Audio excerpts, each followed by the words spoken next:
বন্যায় সৃষ্ট সংকট কাটিয়ে উঠতে বিভিন্ন সংস্থাকে সমন্বিতভাবে কাজ করার নির্দেশ দিয়েছেন স্থানীয় সরকার, পল্লী উন্নয়ন, সমবায় এবং ভূমি উপদেষ্টা এএফ হাসান আরিফ।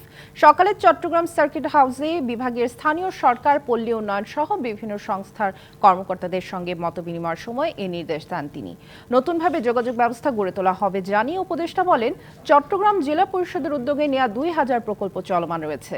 তার মধ্যে ১,৫০০ প্রকল্প প্রায় শেষের দিকে। পরে চট্টগ্রামে ছাত্র সমন্বয়কদের সাথে বৈঠক করেন এএফ হাসান আরিফ।